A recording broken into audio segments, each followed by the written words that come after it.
back to the Michigan Business Beat, brought to you on the Michigan Business Network. Chris Holman here, and we are coming to you from the Grand Hotel, where we are attending the Detroit Regional Chamber of Commerce's annual policy conference.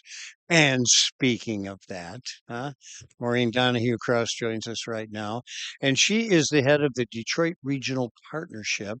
And let's start out with an explanation of what that is. Well, first of all, Chris, thank you so much for having me. It's wonderful to see you.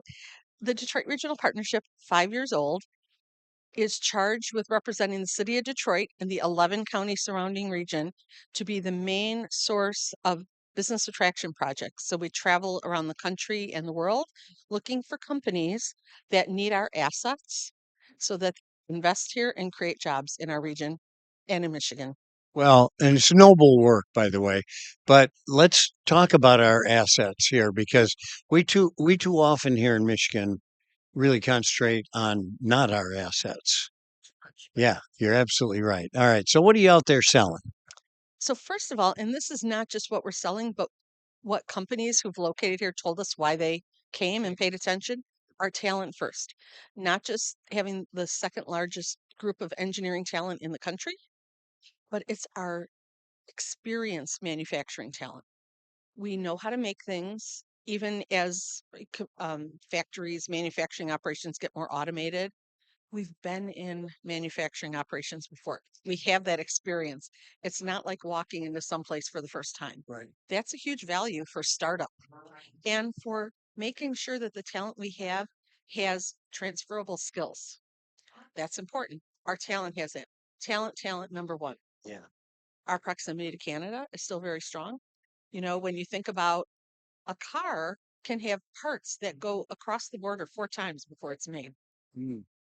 So that proximity to that, as well as the supply chain that we have, um, those are strengths that I think because we've had them, we almost take advantage or forget about them. Oh, really?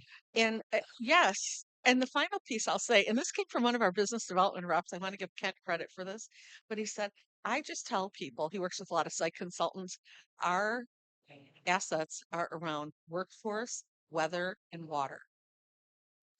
You know, we don't pump water enough. I mean, literally, we don't tell people about that. And maybe we don't want everyone to know Well, about it, we but don't want them taking it as well. strategically, We don't want, yeah, you're strategically, yeah. absolutely right. Yep. Yeah, it's kind of interesting. Well, think how easy it's going to be when Canada's our 51st state. I mean, No, that's the easiest approach. I think it's a very bad approach, actually. And Good. my Canadian in-laws would agree with that Well, and I assessment. have family in I Canada know you too. do, Yeah. yeah. So, all right. So let's talk about a little bit how the success of that has gone. So once again, we just had our 5 year anniversary. Yeah. I like to tell people it's been an interesting first 5 years because when we set this up, we didn't realize we'd have a global pandemic, an economic implosion, and tariff chaos. Mm. That's all been in our first 5 years. However, our numbers are really solid. We've worked on projects that have created over 33,000 jobs in the region and over $9 billion in new investment. Wow. So terrific team that work with our partners, our local partners every day to get these projects done. I know they've had a few meetings on the island here with Yeah. some companies.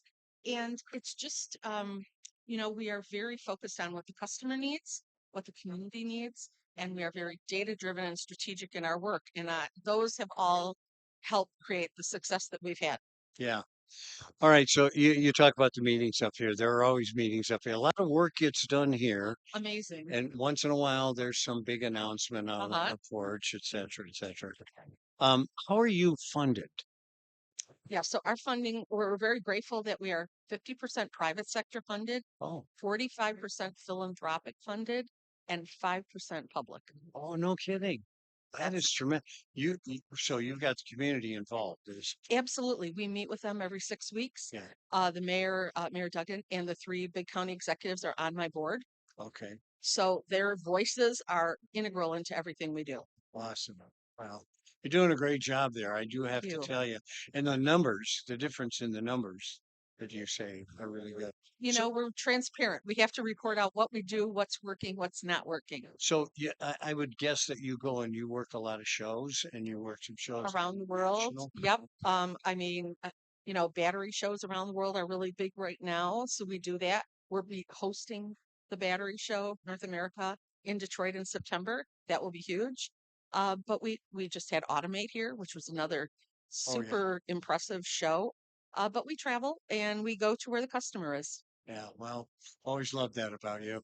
Thanks so You, much. you're kind. Thanks so much. And thanks for being here. Thanks for the good work you do. We are enjoying contributing to the improvement of city, region, and state. Well, and you're doing it well. Maureen Donohue Krauss, she's the CEO of the Detroit Regional Partnership. You are watching the Michigan Business Beat on the Michigan Business Network.